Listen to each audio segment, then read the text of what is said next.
Hello, is anyone else here? Oh, hi, Wilmer. Can you hear me all right?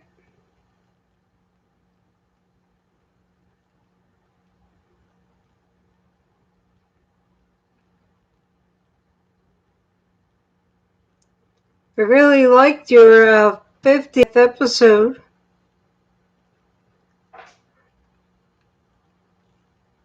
Hi, Dave. Thanks. Okay, good. Can any of you see any difference in me? The glasses are gone. They did the cataract surgery on the left eye. So, with that being done, I can see pretty well again. Yeah, you're welcome, Wilmer. It was a really good show.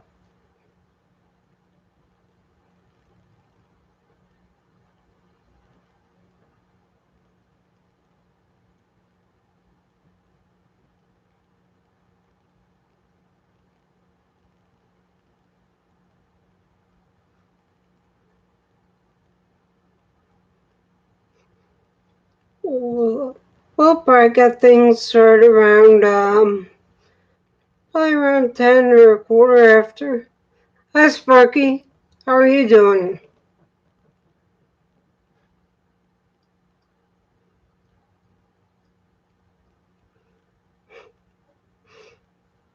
The shed's coming along good, Sparky.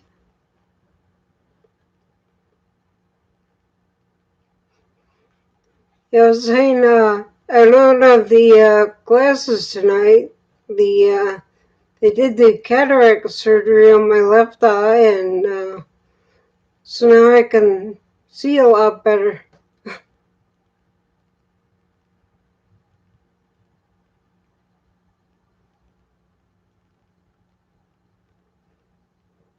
So yeah, I've had a busy, hi Vinny.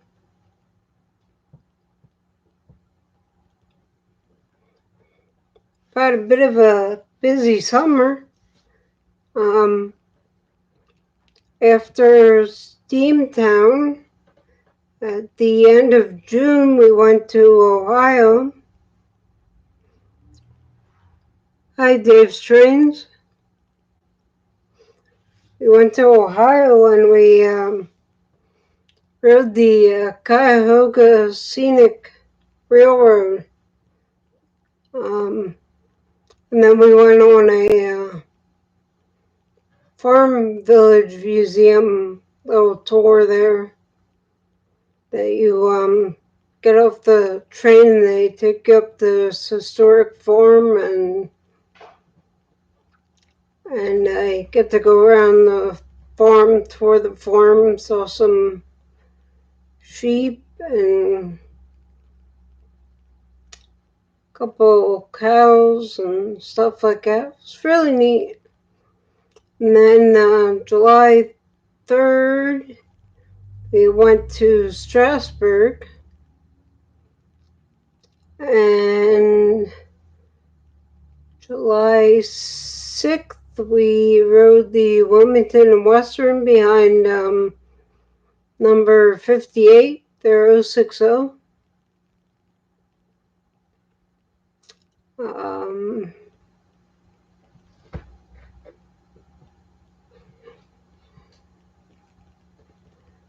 and then we just got back from Bristol, Tennessee. We were visiting my mother-in-law for a few days. So we got back last night.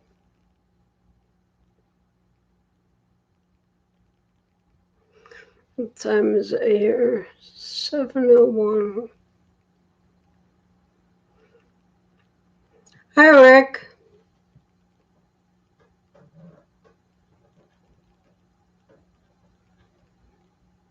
How are you doing, Rick?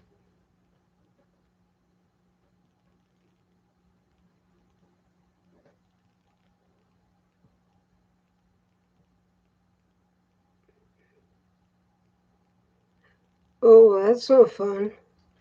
Yeah, when we were driving back from Tennessee yesterday, we ran into all kinds of storms and lightning and downpours. It was an interesting ride back. Should have been like a 5 and 3/4 hour ride. Took about probably 7 hours. Hi, Dwayne.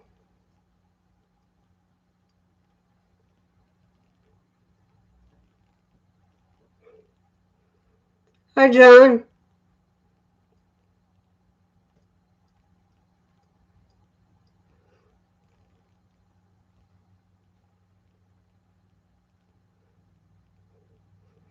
How are you tonight, John?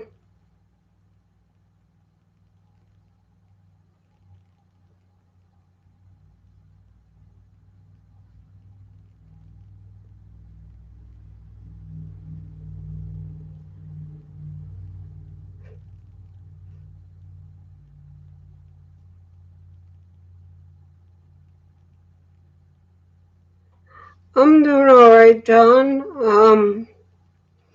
I had my left cataract removed on, I believe it was the 11th, so now I can see a lot better. Just have to wait to have the right eye done because they found some swelling on the right eye. So for the next 3 months, I have to have a shot in my right eye to help with the swelling before they want to do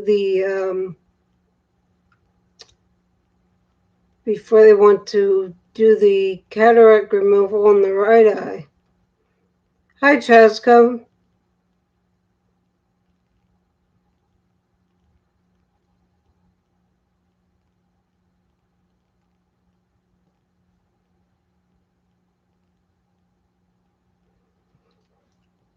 Okay. Yeah, I'm not sure where you're from, Dave's Trains, but okay. Yeah, while we were there, we went to what was the name of it? It was like a little safari type thing. I think Briarwood Ranch.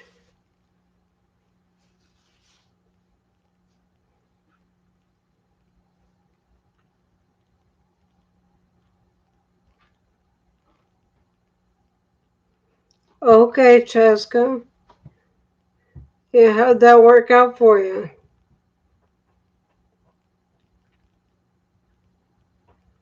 Thanks, Vinny.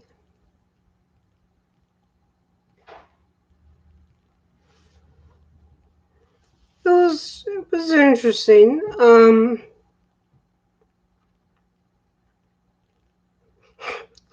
That's good, Chaska.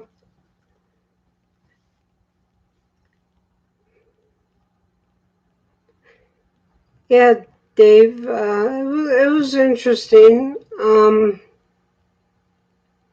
Hi, Brian.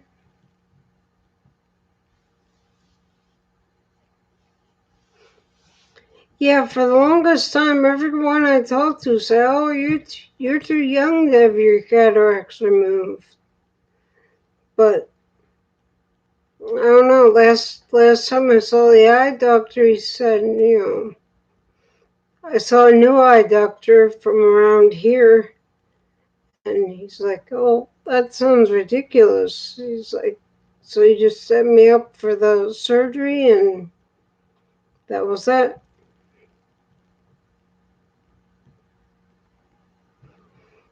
Yeah, this was a Briarwood Ranch safari thing. It was interesting. It's like a drive-through thing, and they have a bunch of different animals, emus, uh, bison, a couple zebra.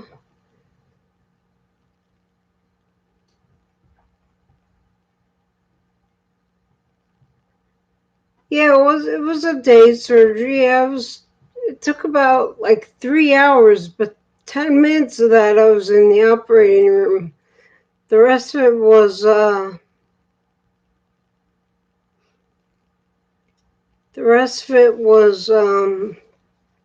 like prep and all that fun stuff. I gotta wait a while for the drops to kick in and everything. Yeah.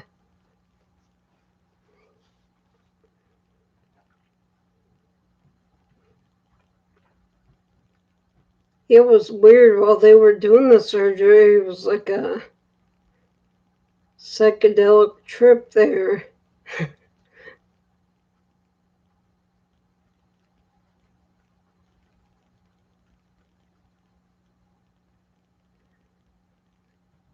It wasn't too bad. I couldn't feel anything.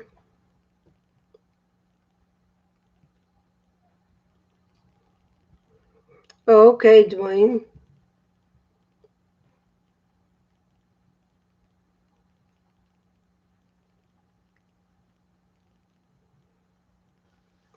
Let's see.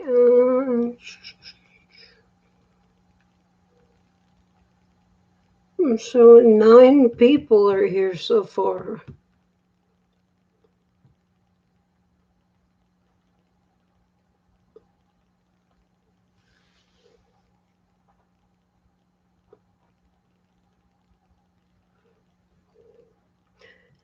Yeah, well, yeah, my wife had to do the eye drops for me.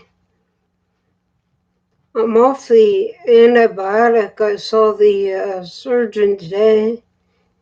So everything looks good. No sign of infection. Um,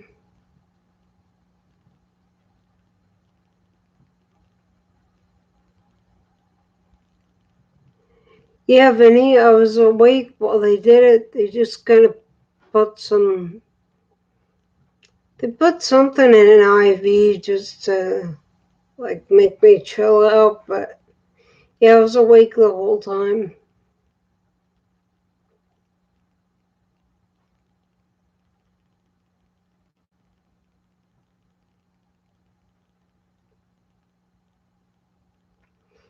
Anyway, yeah, the doctor said I don't need to do the antibiotic anymore, but I still need to do the steroid drops to help the swelling go back down.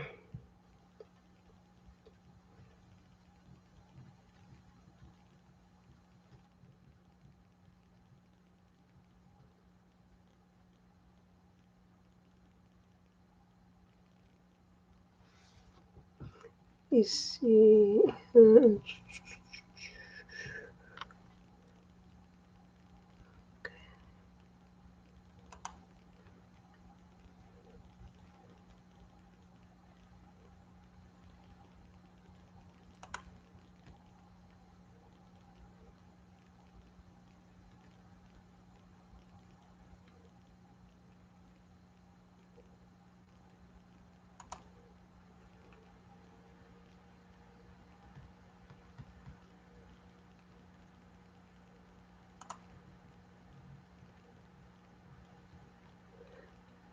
I wasn't.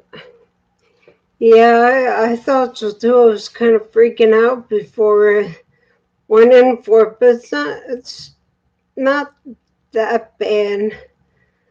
I mean, you go in, they put the drops in, you sit around, and they put more drops in, and clean your eyes, and all this stuff, and put an IV in you, and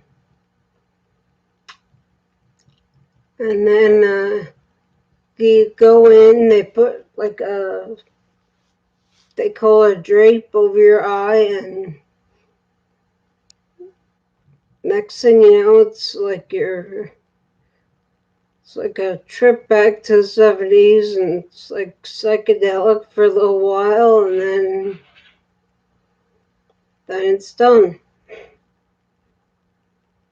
So yeah,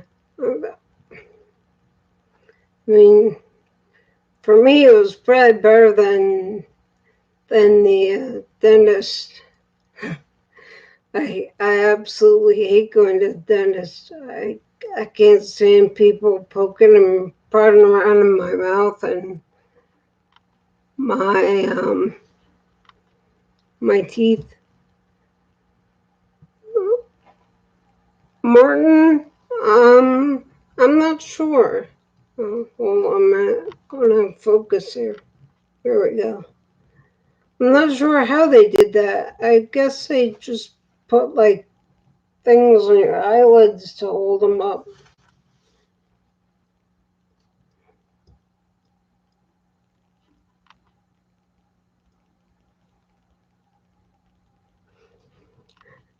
Nah, it was the whatever they put in the IV was just kind of like calm the edge to make you not so nervous.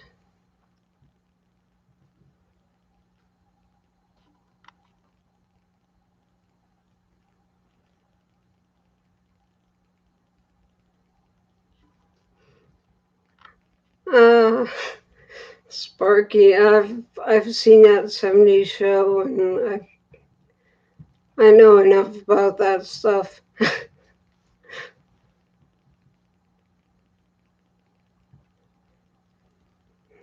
Not that I've ever tried anything like that.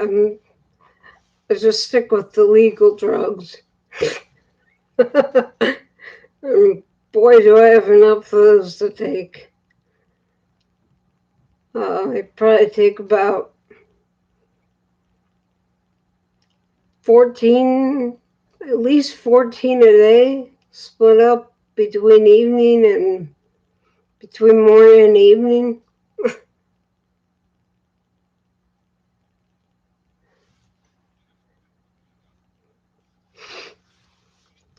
So anyway, let's get on with the topic for tonight. I have the topic set as what's your story?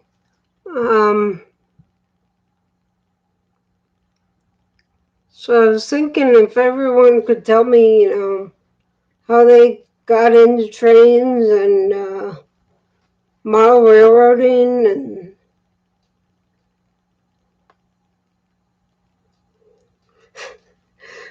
Sparky.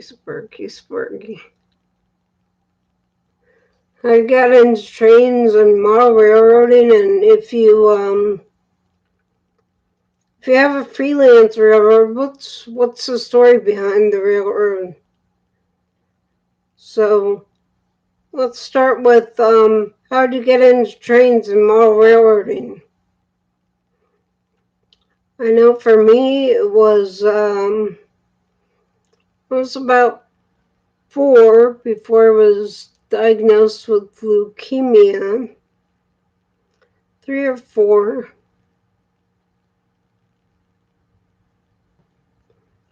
Wow, Dave.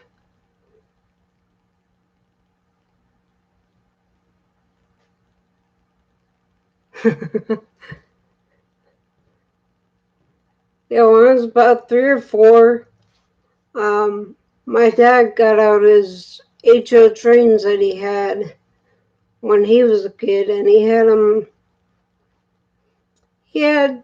like a oval track with a siding set up on a piece of plywood painted green, and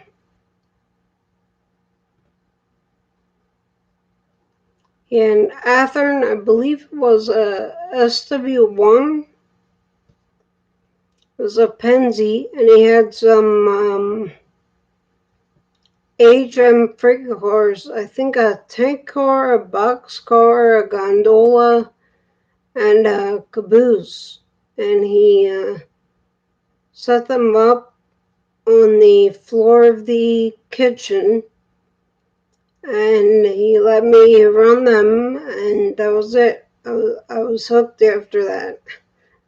So ever since then, I've been dragging my dad for train rides and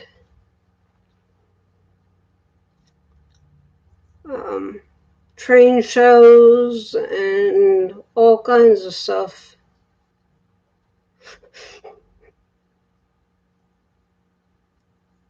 Actually, the first trains that I had, I believe, was one of those play school battery operated trains. But the first real train set that I had was a Lionel nickel plate flyer, and I still have that.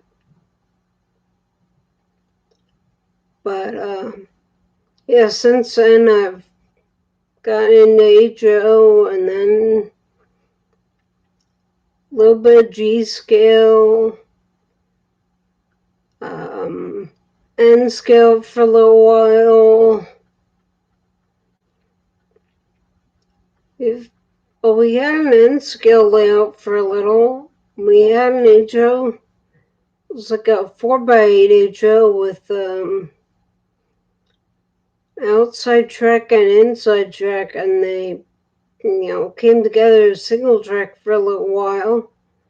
And they had a yard in the back and a little town.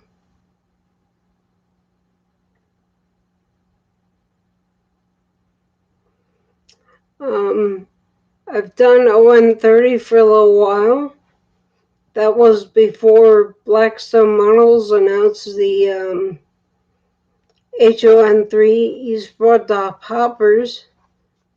So then I sold off all my ON30 and switched to HON3. And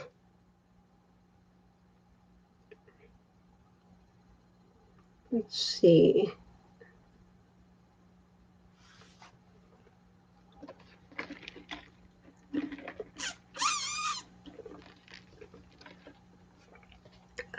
Sorry about that.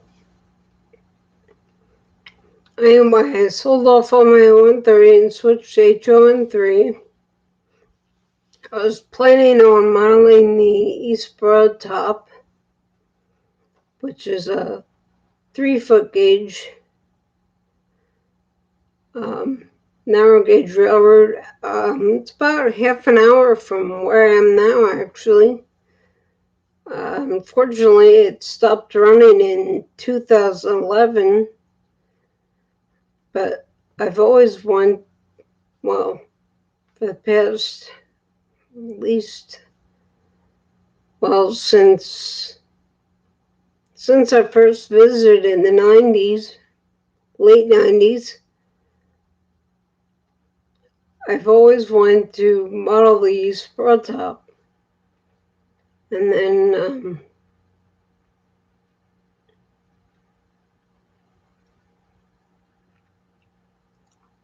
yeah, it is neat.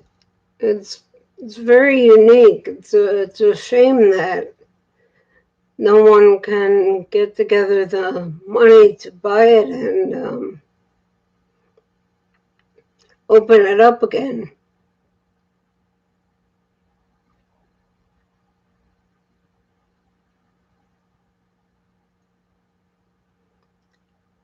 Norman, hello.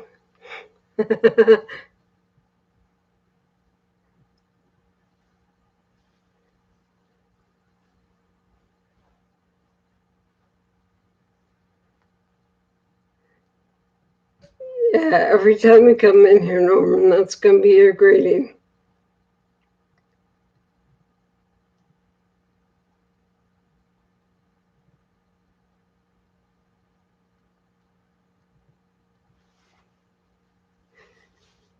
Yeah, anyway, I was planning on modeling these Broadtop, but there's not really much equipment available unless you're good with craftsman kits or scratch building, which I'm not good in any of those.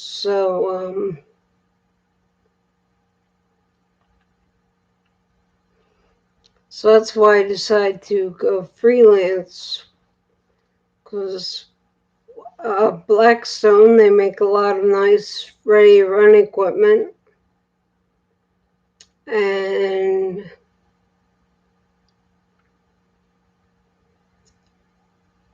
with HO, there's a lot of easy-to-build structure kits.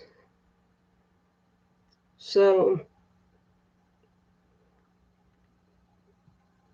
yeah, I decided to go with the HON3 then, because, I'm a narrow gauge nut. I like these broad top, the Tweedsy, the Denver and Rio Grande Western, the White Pass in Yukon. There were a bunch of little narrow gauge lines all around Pennsylvania. The Newport and Sherman's Valley is one of them.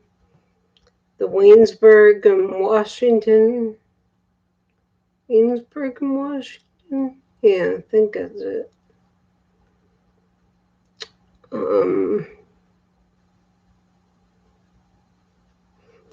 The Lancaster, Oxford, and Southern, that originally started out as a narrow gauge. The Coudersport and Port Allegheny, that started out as a narrow gauge. There were lots of narrow gauge logging railroads in Pennsylvania.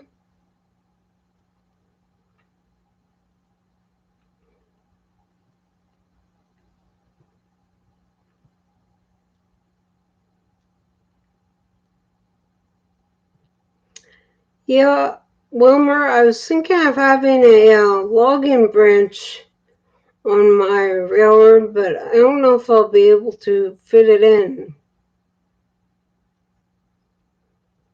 Well, I wouldn't call myself a historian.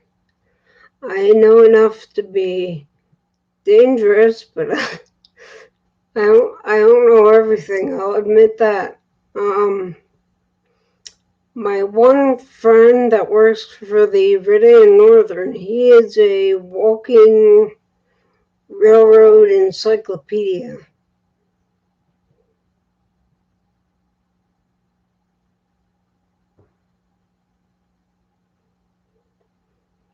I'm kind of like a jack of all trades, master of none when it comes to railroads and history and stuff.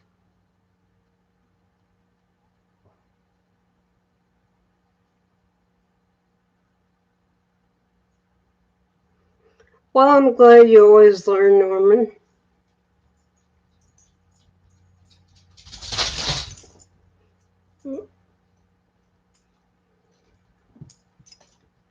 Want to say hi, Toby? Hold on. Here. Come here. Come here. Come here. Come here. Say hello. Say hi, Toby. Say hi, Toby. Toby.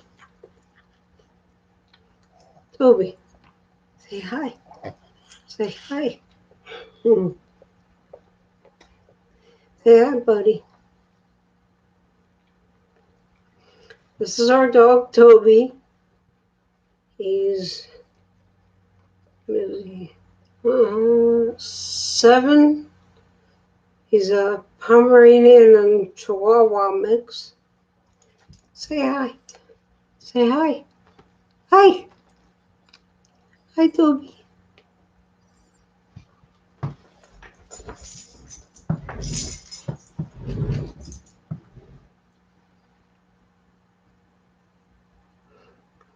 Hi, Michael.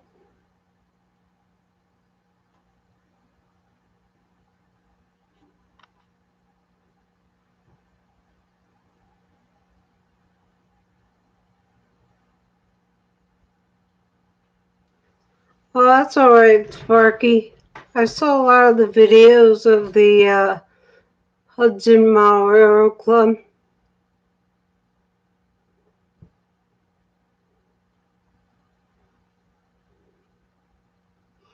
It's a very neat looking layout from the videos. Kind of wish I would have gone up, but it was the end of the day. I was kind of tired out and I didn't feel like trying to fight my way up the steps.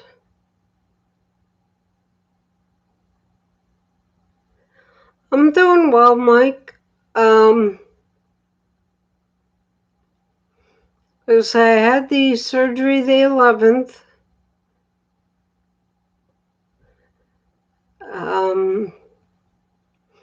I just saw the surgeon this morning, and he said everything looks good. There's no sign of infection. I just gotta keep doing the steroid drops to help. Excuse me. To help with the swelling. And if you notice, I don't have my glasses, and I can pretty much read the chat from back here where I am.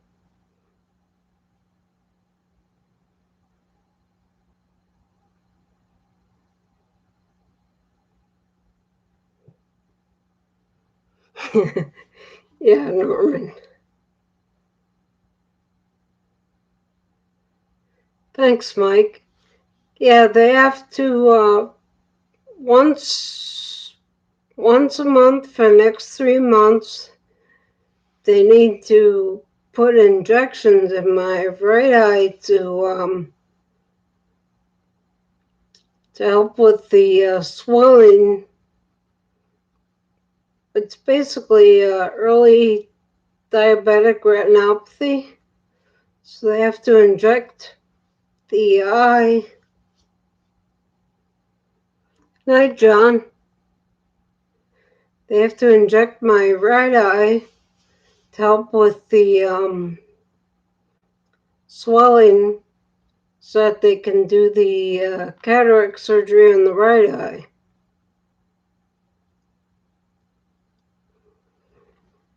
So that should be fun.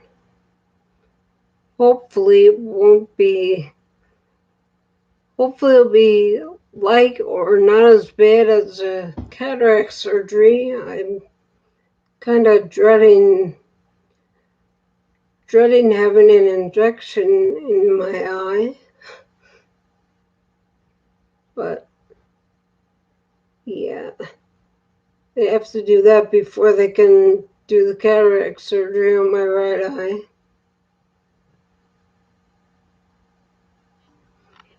Yeah, it is a miracle, Norman. You know, back in the day, if you had these problems, you just had to live with them, or they were unknown, or you just had to deal with it.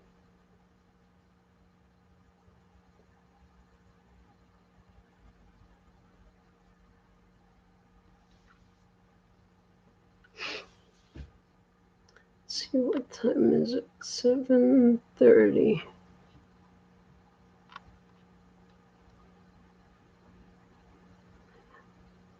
Hi, William.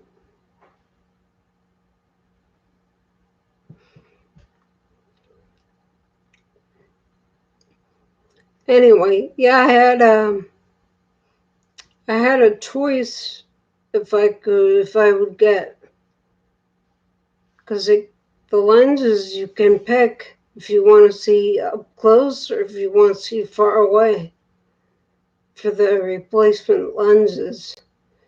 So I picked up close because that way I can read I do a lot of work on the computer, obviously, so I can read that and work on trains without having to wear glasses.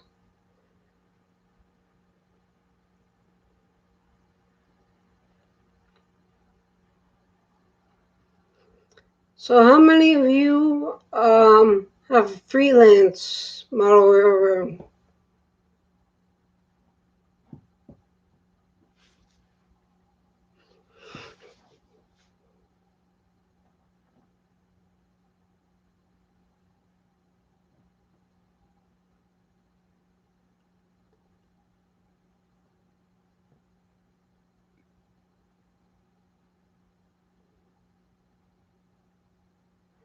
Okay.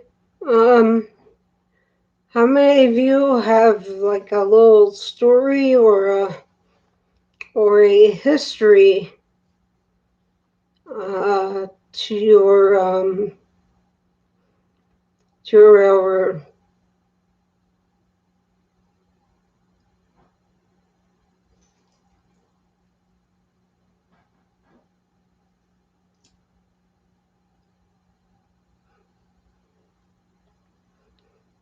Like I know, if you've seen my video, the history of the Tidon Valley Railroad and Coal Company, that explains the history, how it started, how it got to where it is, and it's it's a narrow gauge railroad. It was chartered in 18.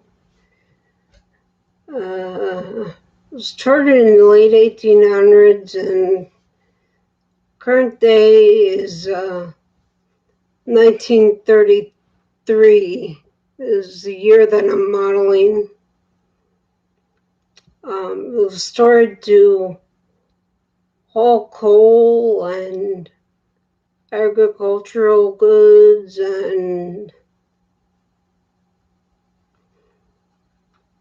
lumber and stuff like that, to get the local townspeople's goods to market and to bring in, whatever the town needs from the interchange with the Pennsylvania Railroad.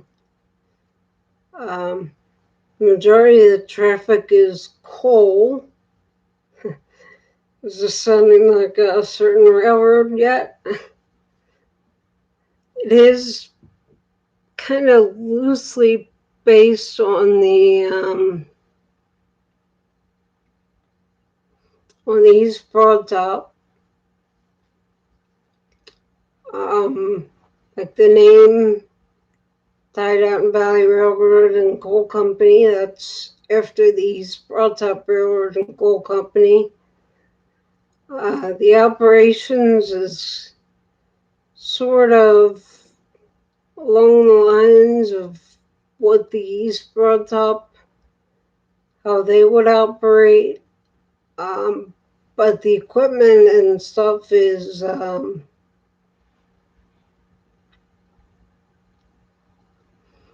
Denver and Rio Grande Western, because that's what Blackstone makes, and Blackstone is ready to run, so I prefer ready to run because obviously I can't build scratch build or craftsman kits.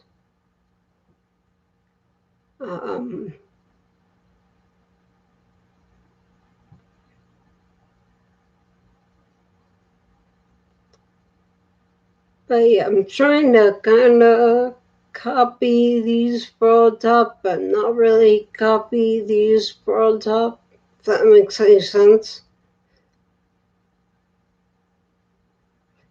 I still have, whenever I get a chance or whenever something East Broadtop, like one of the Hallmark Mikados pops up on eBay, I'll try and snag those in case in the future I can get to the point where I can actually, build craftsman kits and stuff.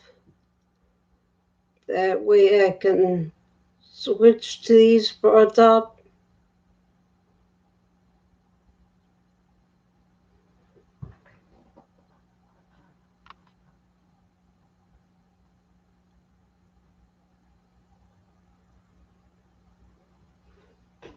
That sounds interesting, Wilmer.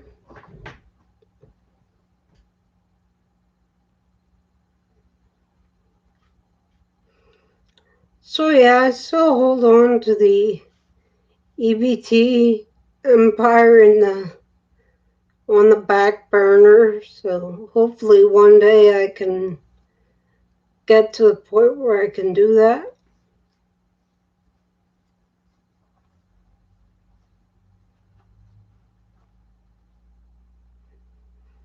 But in the meantime, to keep me occupied, this whole idea came about when I was just sitting sitting in my parents' house after the stroke. Because I had been at my parents for a little while. After the stroke to go to rehab and stuff. Because my wife was working at the time. So I needed someone to stay with me. So I ended up staying at my parents'. But yeah, it all came about. Basically, I got bored and one day decided, hey, I can't model the EBT, but I want to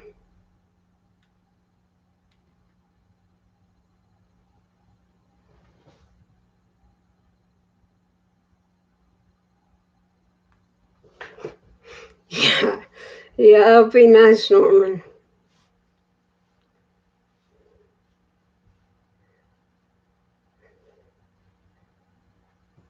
The problem is you can find like Funeral and Camerlengo. They make a lot of the like the main, like the box cars, the 2-bay hoppers,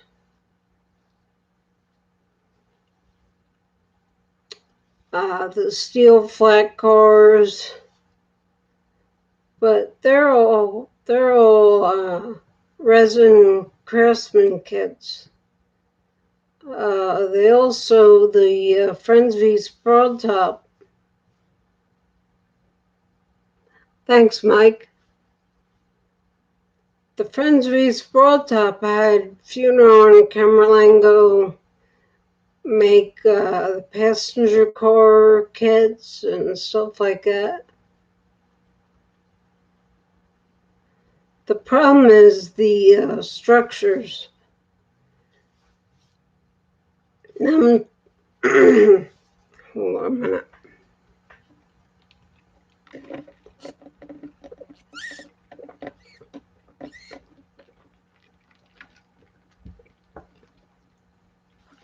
Night, Sparky.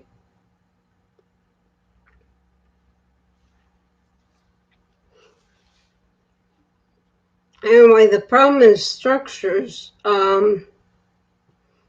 Structures and locomotives. Now,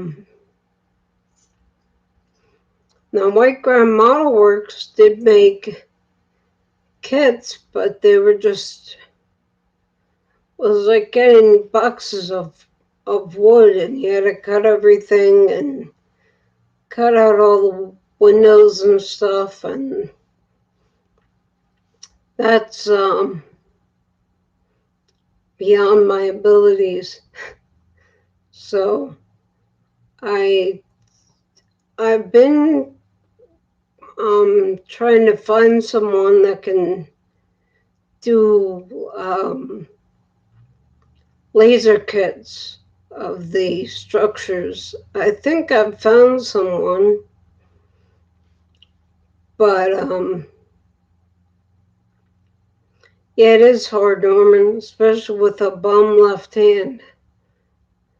Anyway, I think I found someone that can do them, but I need to get a hold of them again and see where they're at, because last I talked to him, he told me it would be like a month or two until he could get to a new project, because he had some projects already lined up. But I haven't heard from him since, so I'll need to get a hold of him again and see what happens.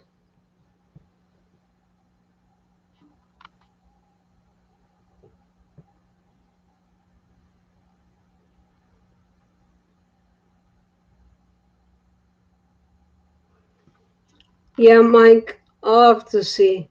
Like I said, I have his email.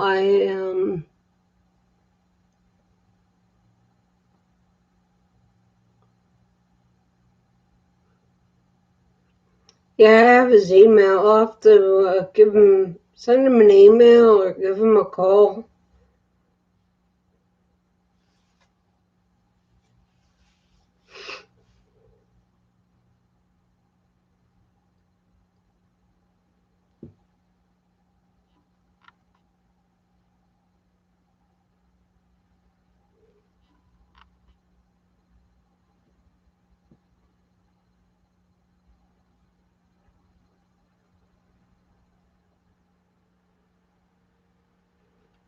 Yeah.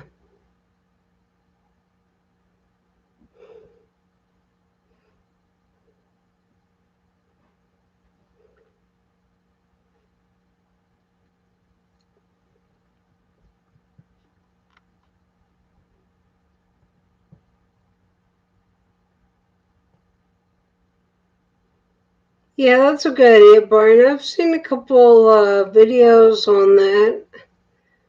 It looks interesting, but you still have to have the skills and the insight to design a kit. Like even if I like at one point I was thinking of getting my own laser cutter, but even then you have to have experience in designing a kit to make sure everything goes together right and easy. And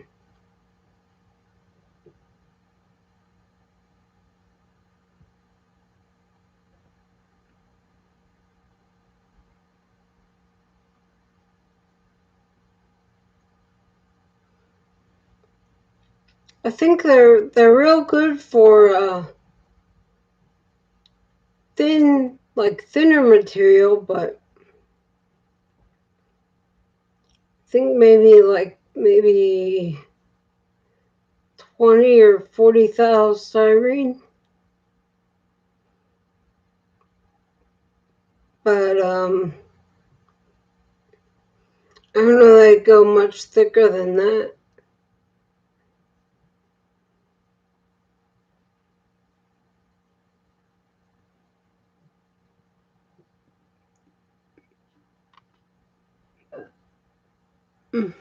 Excuse me.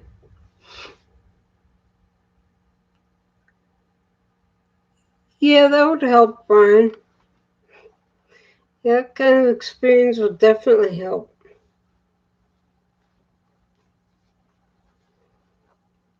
I had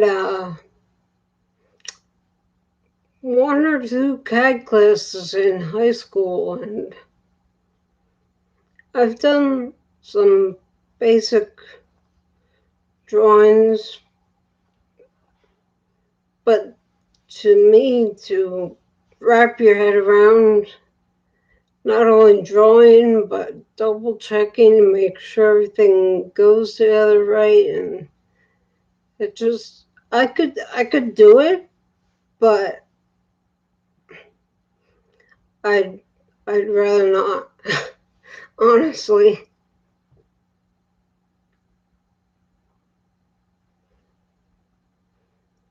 Yeah, Vinny, if I could learn to scratch build like you and Mike and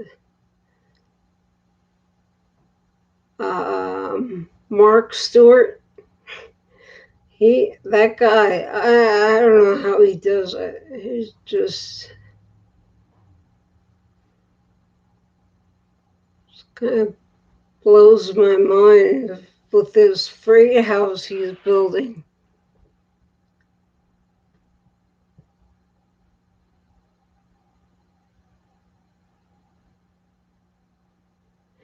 Yeah, Norman, there are some sub $1,000 3D printers. The problem is I can't get the hang of the 3D CAD programs. I'm fine with 2D CAD, but 3D CAD, it's kind of hard to wrap my head around that. It's something I have to look into, work on. I have a program called TurboCAD that does 2D and 3D CAD. So, yeah, I'd have to play around with it. And then you have to figure out all the orientation and all that other stuff.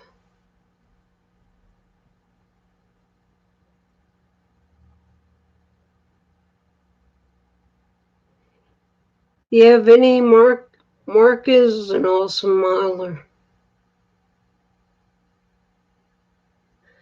Yeah, I can't figure out Arduino either. That just,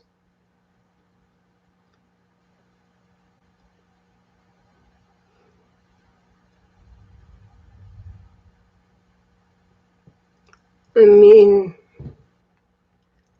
like I can figure out DCC and CVs and programming and everything, but Arduino, it's like, and then on top of that, you have to write the code, and it's just kind of like over my head.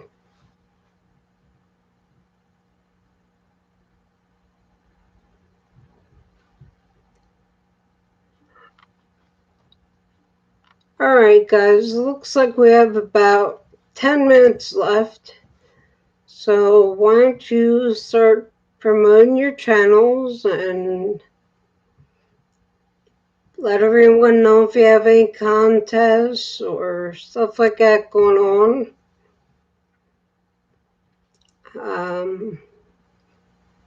Last I checked, I was around 154 subscribers.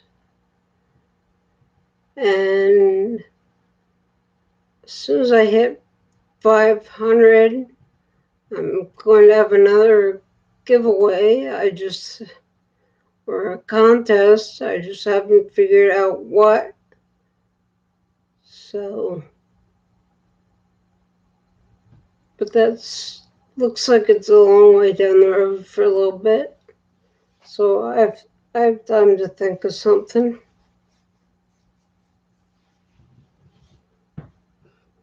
Anyone know where Roy is?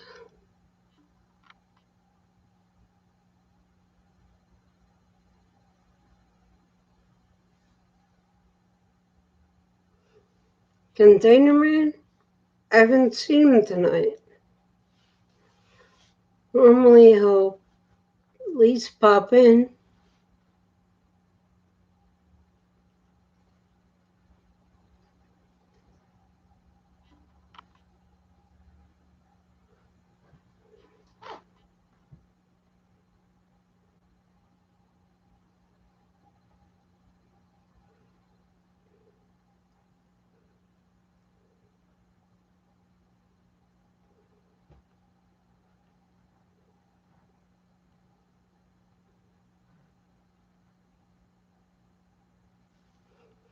Thanks, Norman. Good night.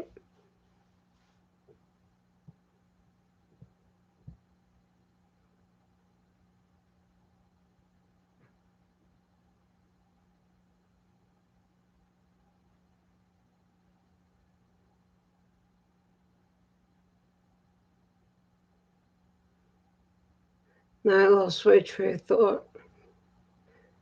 My train of thought derailed. Hey, John.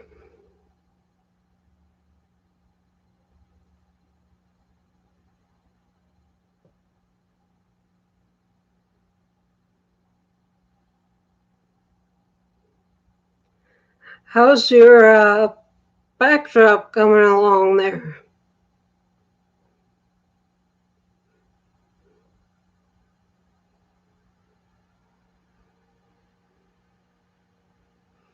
Thanks, Dave. Night, Vinny.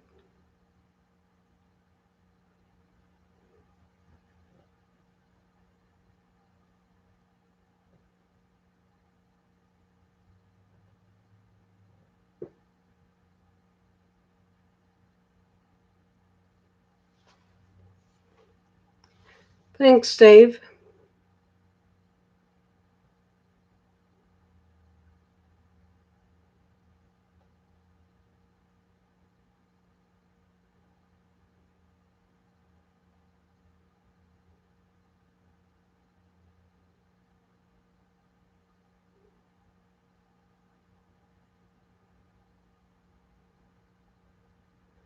Thanks, Dwayne.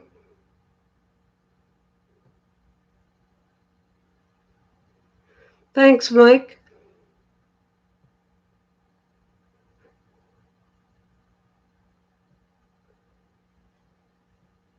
Yeah, Wilmer's giving away a 50 show, a 50 show t-shirt special on, after On Track Tuesday.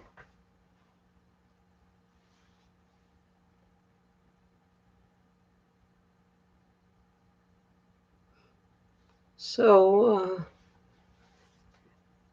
head on over, watch his 50th episode, and that'll tell you all the details for the giveaway.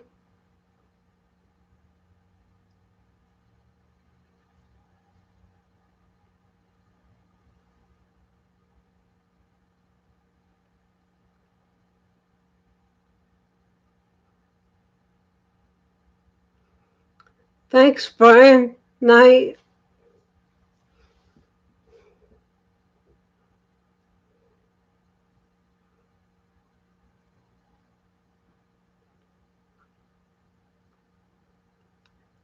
Thanks, Wilmer.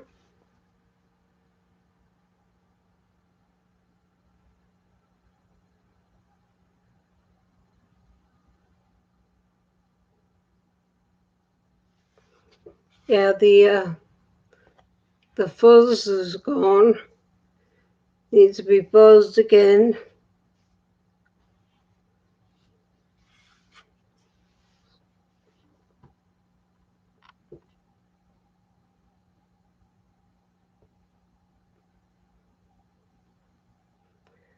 Now, what was I gonna say?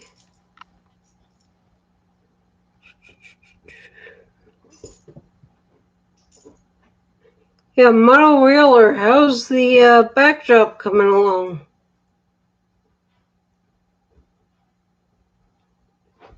Thanks, Shazco. Hey, hey.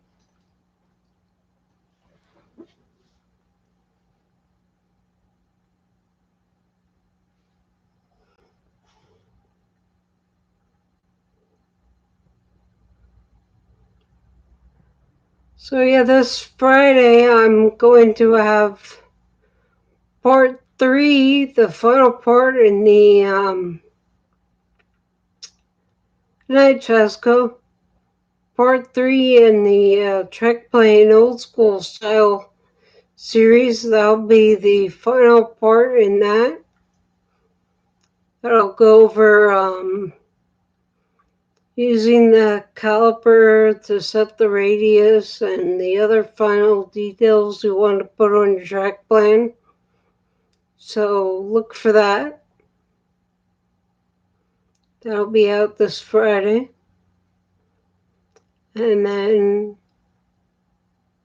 I should be back again Monday, 7 o'clock Eastern. So keep an eye out for that.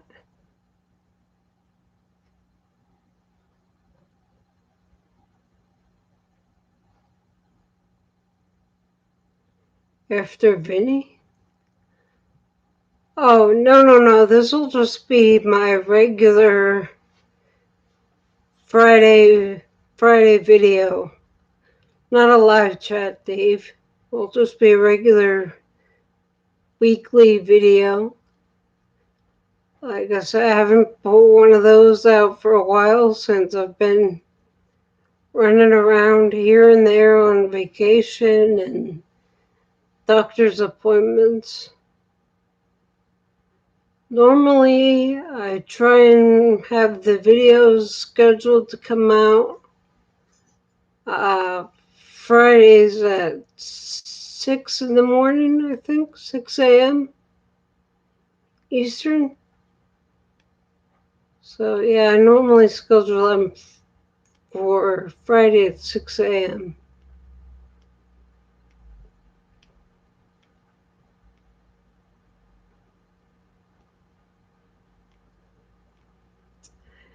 Yeah, I'm not sure that I'm ready to do a live tutorial yet.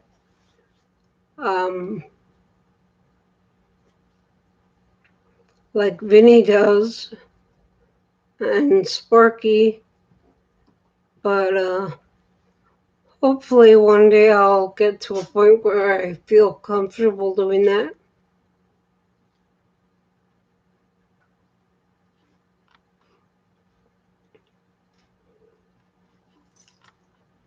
Okay, well, it looks like we're down to 2 people, so I am going to call it a night. Good night, everyone. Thanks for tuning in, and be sure to look for the final video in the track planning series,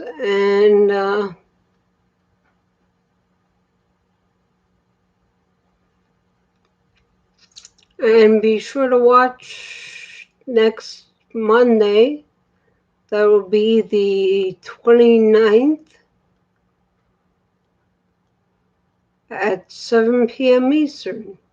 And I look forward to seeing you all then. Good night, everyone.